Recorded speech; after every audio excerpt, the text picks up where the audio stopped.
Doug Littrell again. We're following up with the third video. The second one was 2 parts. So, you can say this is the fourth, but I'm calling it the third. Video number 3. We got the track set up again and leveled, and we're going to roll a couple of balls again. We're going to do a water test again, this time with some marbles dropped against some steel ball bearings. Both are the same diameter, and see if one falls faster than the other. They should experience the same resistance in the water. The only difference should be the mass, causing one to fall faster through the same medium with no current. So we've got, we're going to roll the 10-pound lead ball against the 3-pound lead ball, which isn't important, but I wanted to do it in the follow-up. We've also got a ball that it's got a couple of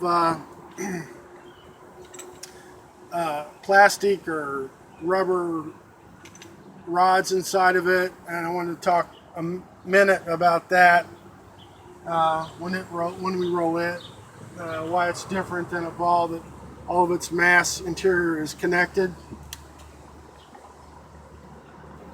These balls, 1, 2, and 3. Number 1 was the 27-gram ball. Number 2 is the 30-gram ball, and number 3 is the 31-gram ball. These all have just a little bit of lead inside. If you hold it up to a light, you can see. I don't know if you can see it, but yeah. Well, I could. There's just a little bit of lead in the bottom, and then there's air, like nitrogen molecules and oxygen molecules, under the tape inside. The other ones have a little more lead. Now those would, because those aren't connected to the ball as far as rolling it, they would behave somewhat like this oddball with these rods inside of it. Though those won't even roll, of course. But anyway, that's not important. But it's conceptually, it'll end up being a little bit important, but it'll lead to other things later. Okay, I want to read an opening statement, a prepared statement to introduce this. It's 3 pages long. I really need to read it because I don't want to miss anything, because this presents what I'm trying to present, in substitution for the standard model of the atom, for example, and or the concepts for gravity that we're using right now. I'm suggesting something different, so that this gives the rundown of that. Keep in mind, I've been working on this kind of thing for the last 11 years, for about over 20,000 hours. Some of it was spent on another topic that's related to this one, but most of it on physics, most of those hours. Okay, now this introduction is called, this first page, it's called Gravity as Leftover Attraction Requires Several Changes. First of all, gravitational lensing never indicated that a fabric in space exists as some sort of curved scaffolding. That photons from certain stars on their way to Earth curved when passing next to the Sun indicated instead that photons can reciprocate enough gravity with large gravity sources so they are moved a little closer to them when passing by, even as their exertion of some gravitational attraction with another source of gravity requires photons to have mass. That's the main conclusion that should have been drawn after observing the effects of gravitational lensing, plain and simple. Secondly, gravity emanates as a residual attraction left over from the attraction that holds atoms as well as molecules together, an attraction that links so many materials together molecule to molecule. Meanwhile, negative charge is a mistake because it doesn't exist. Regarding the various charges that individual photons can have, those go from being uncharged on up to the highest charge type, which charge I have been terming as positive charge. Therefore, photons with enough charge contrast will attract. However, from mid-positives on up, they will repel one another, whereas the more positive charge that two have, the more they repel. Furthermore, middle charge photons have a mild mutual repel, while the photons just below middle charge are ambivalent in that they do not attract nor repel. The particles that hover in orbit over atom nuclei do so because of repel, not because of a negative charge / positive charge attraction relationship. Mutual repelling middle charge photons are what finish off the surfaces of every composite particle so that it will quit adding mass. It's that innate repel of some individual photons as well as of those that cover the surfaces of many composites which causes the shell spacing of hovering / orbiting type particles over atom nuclei to behave as they do, though all hovering orbiting type particles are viewed as being exactly the same right now, beta electrons, by the standard model of the atom. Middle charged photons and composites with those on their surfaces are attracted to the low charged and uncharged particles embedded within each atom nucleus. Although a glut of their type will attach to the valleys between nucleons, while many smaller ones, i.e. singles, rest on the most outwardly facing sides of the outermost nucleons as well, all of which causes those that reside in shells to hover instead of attach, as those are simultaneously attracted to the interior yet repelled from the surface. Magnetic fields consist of middle charged photons with mild mutual repel. The north pole of a magnet is not negatively charged and the south pole positively charged, or vice versa. Magnets have middle charged photons flowing into their north poles and then out of their south poles, which particles then circulate around the magnet's exterior so as to continue flowing in that direction, which can be reversed by enough radiation. Excuse me. Even so, radiation is what causes magnets via deficits of repelling type particles lost on the surface of nuclei due to its scouring some off, which losses a nucleus immediately attempts to restock from the surrounding environment. For as those deficits put out a call on the environment, too many photons show up attempting to satisfy those losses, thus will wish to land in several of the same vacant positions simultaneously. A competition that keeps knocking would-be landers on ahead, which causes that directional circulation to continue as those deficits fail to be satisfied. Keep in mind that the reason those particles flow in and out of a material in a polar manner concerns its molecular structure, which structure allows that flow to pass through much easier in one specific north-south direction. Nothing mysterious or counterintuitive here, even as everything just explained in these few paragraphs perfectly resembles the world we live in as well as what we experience every day.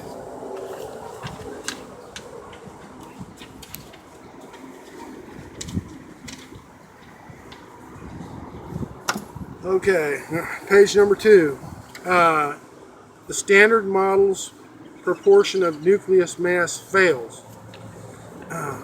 This first paragraph only presents a rough estimation for now, but should be well illustrated as we proceed in this third video. Do you know how much mass lead's 82 electrons would have according to the standard model of the atom? An electron at 1/1832nd of a nucleon, assigned by J.J. Thomson well over 100 years ago, with lead's assigned 6 electron shells. A lead atom's 82 electrons would collectively have a mass of 1/22nd of only 1/22nd of a nucleon. Keep in mind that that's nothing. 1/22nd of a nucleon. That's no mass. Electrons, according to the standard model, have virtually no mass. Okay, so they're insignificant as far as mass, as far as density is concerned. Okay, that's what I'm talking about here. Keep in mind that the density of lead has been determined to be 11.34 grams per cubic centimeter compared to around 2.26 grams per cubic centimeter for carbon as graphite, with carbon having only 2 electron shells according to the standard model, and merely 6 electrons. Thus, a collective mass of 1/300 in the case of carbon, its electrons would have 1/306th of a nucleon. That doesn't account for the difference in density between the two when you compare them. For how many carbon atoms do you think could be fit in the space occupied by one lead atom with lead's alleged 6 electron shells, when the space between electron shells, according to the standard model, is quite expansive? Dozens.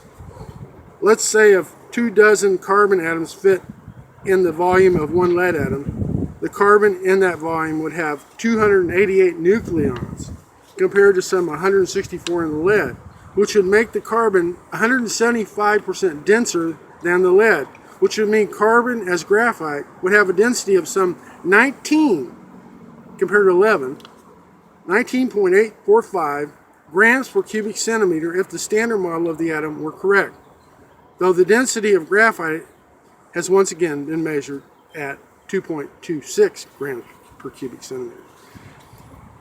Now, if 36 carbon atoms fit in the volume of one lead atom, the density of carbon should be 29.869 grams per cubic centimeter according to the standard model of the atom.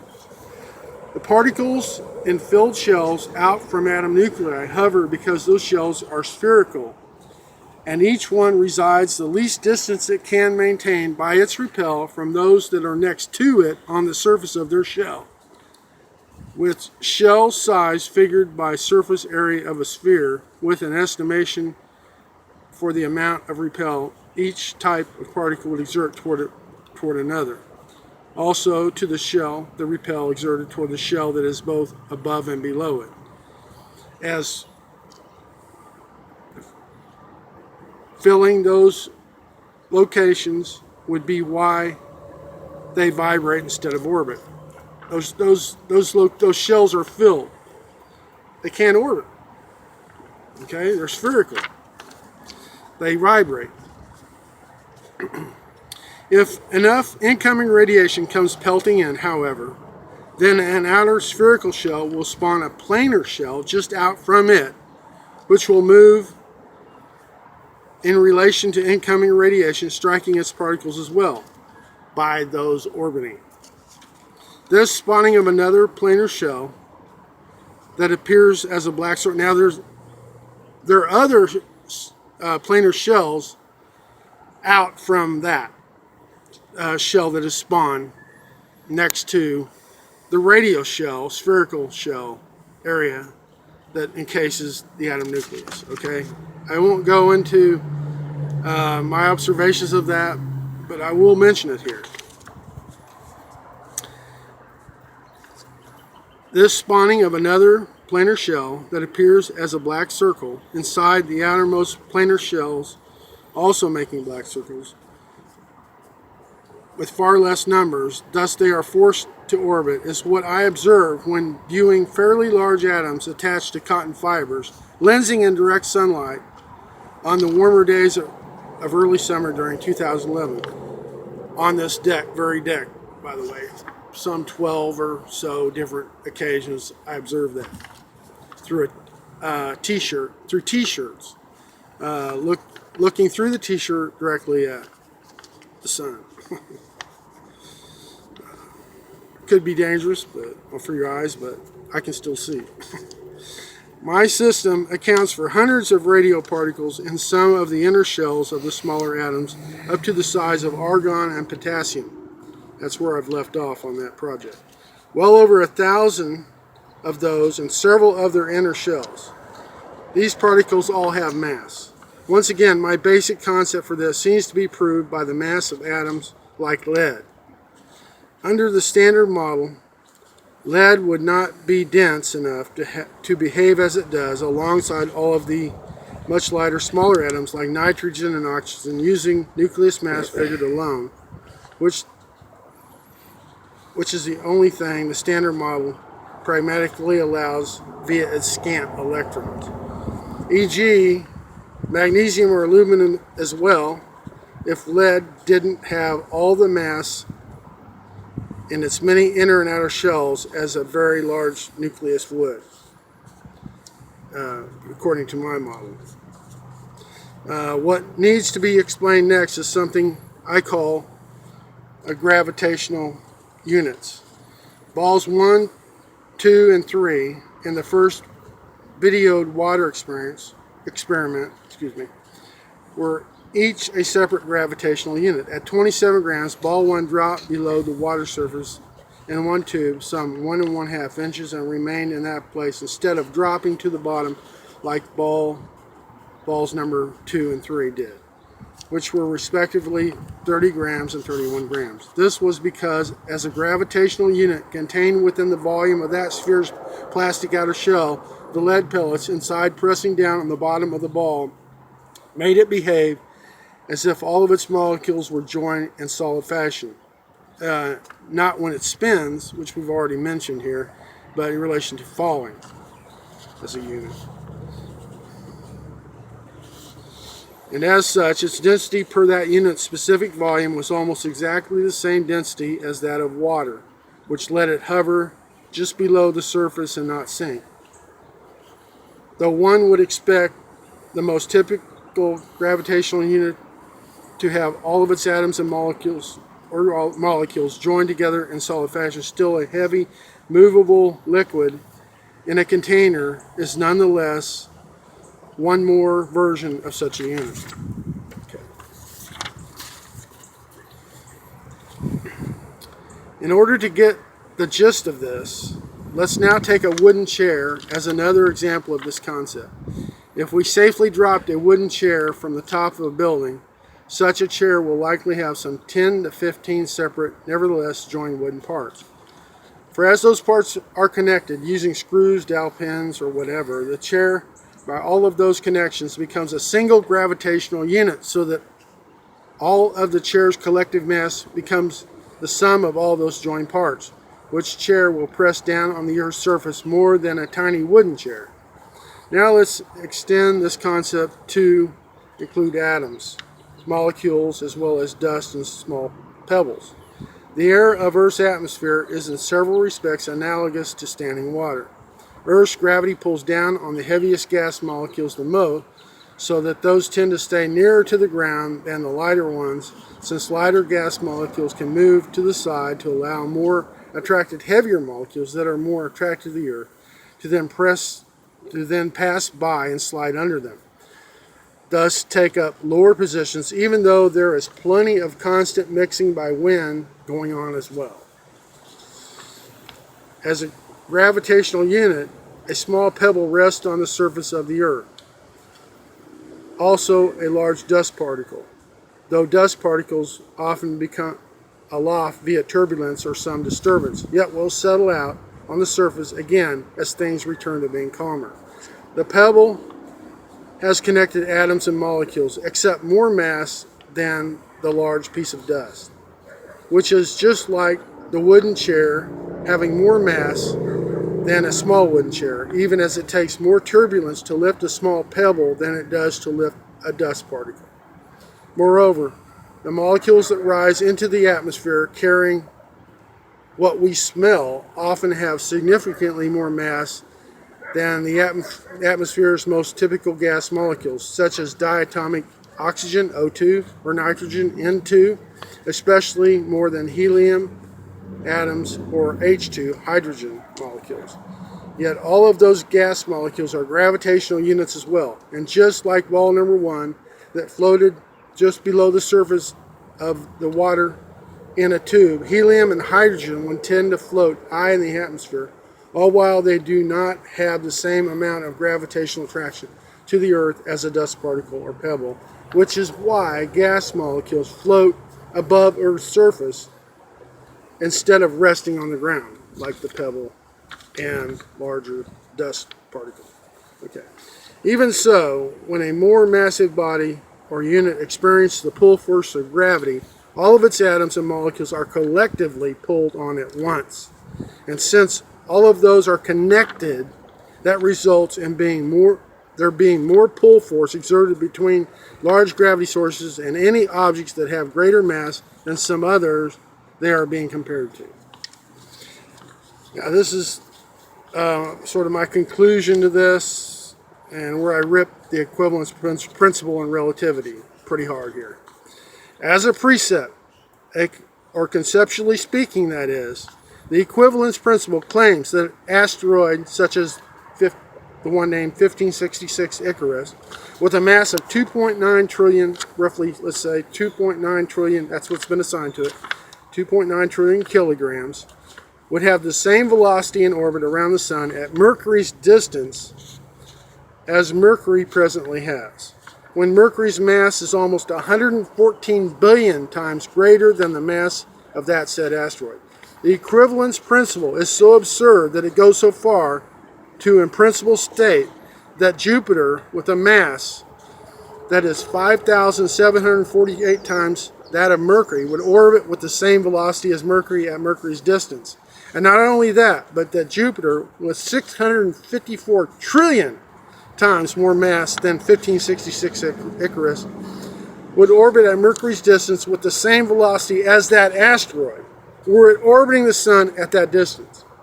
But even that isn't, now I'm saying those orbiting alone, not at the same time, orbiting a star like the Sun, so they wouldn't be perturbed by one another. They wouldn't be orbiting at the same time. We're just saying if Icarus were orbiting at orbiting a star like the Sun alone at Mercury's distance, relativity says it would have the same velocity, orbital velocity, as in another system, Jupiter orbiting at Mercury's distance, a star just like the Sun. Okay. But even that isn't the full story regarding this aspect of what relativity has been proposing on this.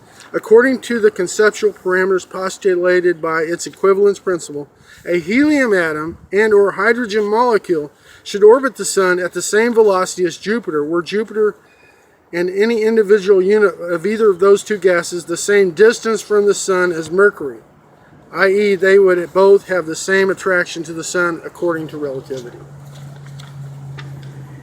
And that is absurd.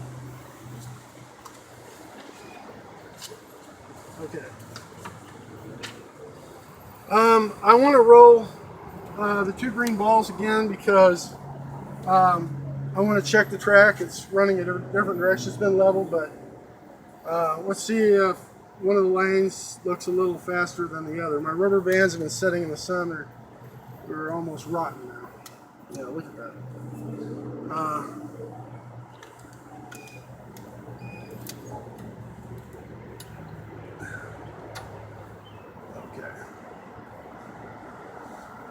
Hopefully I'll get through this part with this rubber band.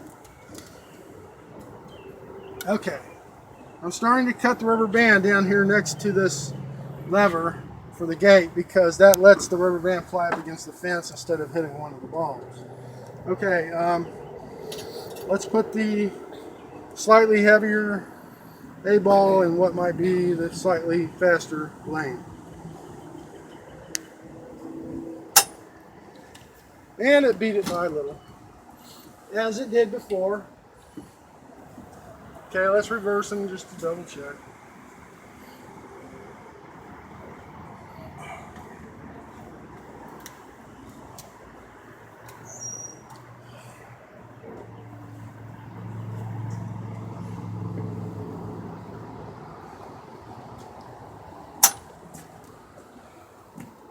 Well, lane 3 seems to be, faster. It didn't matter when we switched them. Usually they tie when we switch them, but they didn't that time. I want to compare the two lead balls because I didn't do this before. It's not as important as two spheres that are the same diameter. But still, it's just another thing to test. So let's put the lead ball in lane 1.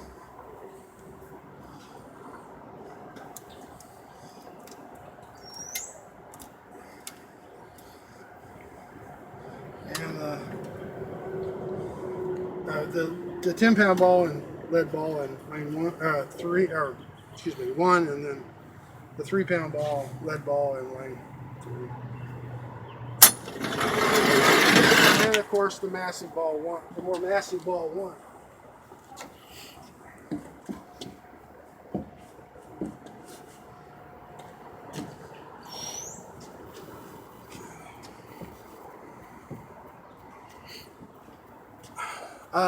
Now I want to drop a marble and a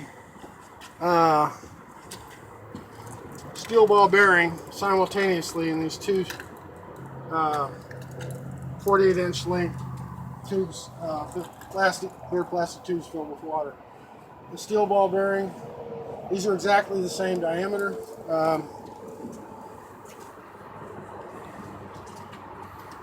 These have all been checked with a caliper.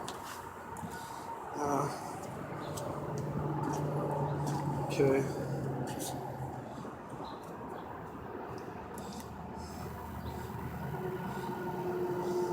I was saying 5, half an inch exactly.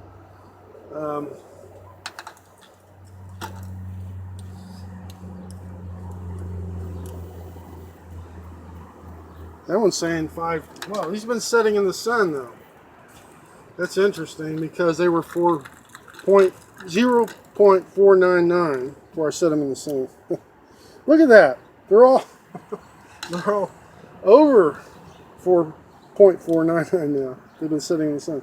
This one's, the ball bearing still 0.499. Well, anyway, they're roughly the same.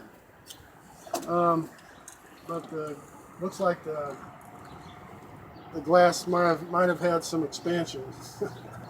Anyway, here's the steel ball bearing. There's the glass marble.